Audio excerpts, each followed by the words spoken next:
मेरा नाम डॉक्टर इंद्रजीत सिंह है। मैं director doctor Kotnis acupuncture hospital Ludhiana से हूँ।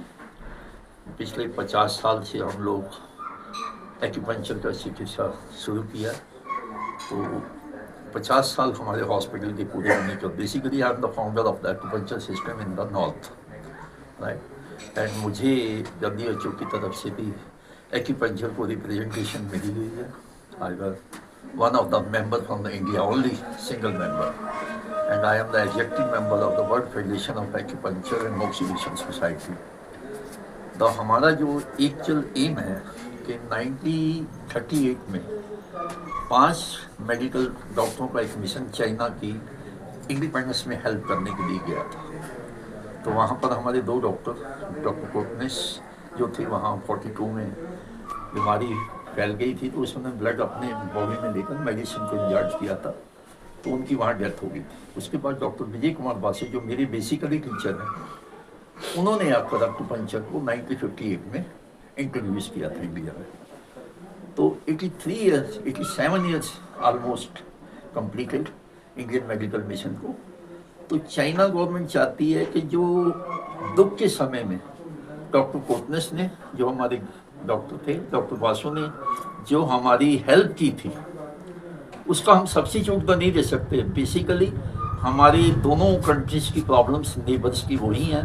हम चाहते हैं कि अच्छी हेल्थ में जो हमारे ट्रेडिशनल सिस्टम्स हैं, एक्यूपंक्चर है, योगा है, ठीक है, आयुर्वेदिक है, ये बहुत अच्छा योगदान दे सकते हैं। जब 23 में मुझे मौका मिला WHO की मीटिंग में, तो 90% from the allopathy side members हैं, we only 3-4 members from the traditional side there. So after 3 days fight, I realized them that acupuncture is the only mode of therapy which can help to for all health. उन्होंने भी एक target दिया हुआ है WHO में 2030 में, पहले 25 तक था, कोविड की वजह से उन्होंने टाइम को एक्सटेंड किया। तो उन्होंने कहा था कि इस 1980 में USA में एक सर्वे हुआ था कि सर्वे में 80% पीपल्स ने ट्रेडिशनल सिस्टम को फर्स्ट प्रेफरेंस दी थी, जिसमें एक्यूपंक्चर का नंबर 1 पे था। तो उन्होंने उसको इंट्रोड्यूस किया था WHO में कि एक्यूपंक्चर जो है हम इसको इंट्रोड्यूस करते हैं, उनको रिकग्नाइज किया उन्होंने।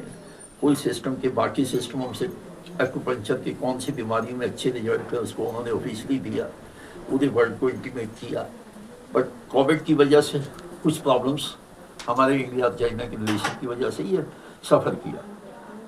23 में जब मैंने रिप्रेजेंटेशन दिया, तो हम लोगों ने ये बोला कि आपकी सर्वे बोल रहा है कि ओनली एक्यूपंक्चर ही लोगों की फर्स्ट प्रेफरेंस है, और जो मॉडर्न मेडिसिन है इस टाइम, जहाँ उसके बेनिफिट हैं उसके एडवर्स इफेक्ट भी है, ठीक है। लॉन्ग लास्टिंग रिलीफ नहीं, परमानेंट है।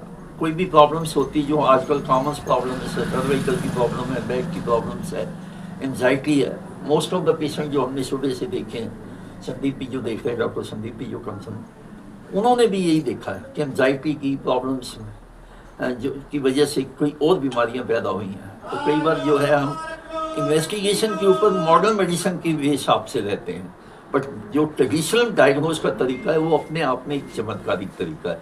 उससे ना सिर्फ आपका डायग्नोज होता है, प्रिवेंशन के लिए भी आप उसकी हेल्प कर सकते हो।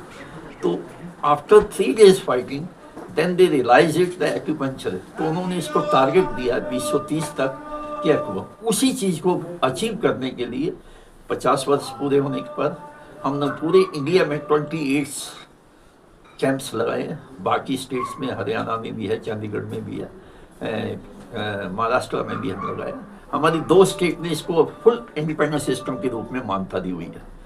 2019 में गवर्नमेंट ऑफ इंडिया ने, मिनिस्ट्री ऑफ हेल्थ ने, मुझे भी, मैं भी उस सेंट्रल कमेटी में था, हमारे डॉक्टर रमन जी थे, बाकी और भी डॉक्टर इंडिया से थे। गवर्नमेंट ऑफ इंडिया ने एडमिट किया कि एक्यूपंक्चर में बाकी सिस्टमों से अच्छे सिस्टम है और हम इसको इंडिपेंडेंट सिस्टम के रूप में मान्यता देंगे। सो हमारी डिमांड्स है कि इस तरह से हम अवेयरनेस कर सकें। हमारा मेन कारण है कि देखो, सबसे ज़्यादा अगर आपको बेनिफिट मिलता है, एडवर्स इफेक्ट नहीं है, बिना सर्जरी के, बिना मेडिसिन के एक आदमी को आप long lasting permanent, we are 100% claim once if the person is cure, long lasting, लंबे समय के लिए ना उसको कोई मेडिसिन चाहिए, ना उसको कोई ये प्रॉब्लम रीअकरेंस होती है।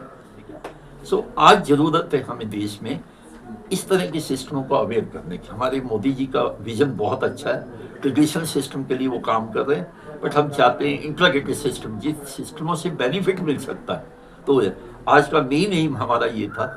अभी तक हमने 50 से ऊपर पेशेंट को विजिट किया। आप देखोगे 1 सिटिंग में ही उनको लगा कि हम बेटर है, तो हम परमानेंट रिलीफ दे सकते हैं। बेसिकली WHO ने 79 डिजीज के लिए इसको बेस्ट ट्रीटमेंट दिया, जिसमें एंजाइटी है, एपिलेप्सी है, मिर्गी का दौरा, दमे की प्रॉब्लम्स है। आम कहावत है पंजाबी में, हिंदी में हम लोग कहते हैं दमा दम के साथ जाता है। We claim it, it's not, it can be cure. अगर मेरी वेबसाइट पे जाओ, मेरी यूट्यूब पे जाओ, आपके मीडिया के एक पर्सन है पानीपत से, जी न्यूज़ से हैं, उनको अस्थमेटिक प्रॉब्लम है, क्योर। सर इसका नॉर्मल खर्चा कितना आता है, आम पब्लिक क्या इसको अफोर्ड कर सकती है? देखो बेसिकली मैं तो चैरिटी करता हूँ। मेरा चैरिटेबल हॉस्पिटल है, जैट हॉस्पिटल की जो लैंड है 2000 गज जगह मुझे एक पेशेंट ने डोनेट दी थी। जो कुछ बना वो पेशेंट का, तो मेरी लाइफ का एम तो चैरिटी है। सो हम लोग तो वहाँ सिर्फ 200 रुपये लेकर लोगों का ट्रीटमेंट, जब मैंने स्टार्ट किया था एट दैट टाइम इनिशियली 1975 में मैं 2 रुपये लेता था। डॉक्टर साहब गवर्नमेंट की कोई सपोर्ट रहती है आपको इस चीज़ों में?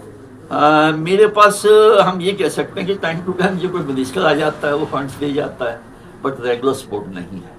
मेन डिमांड्स है, हम ये चाहते हैं कि इसको ऑफिशियल सेंट्रल की तरफ से हो, हमारे स्टेट की तरफ से रिकग्नाइजेशन मिले, ताकि हम इसको एजुकेट कर सकें। अब जिंदगी के मैंने 50 साल अपने इस सिस्टम में लगा दिए हैं, तो मैं कितने सालों कर पाऊँ। ये थेरेपी है जो पेनफुल है कैसी है?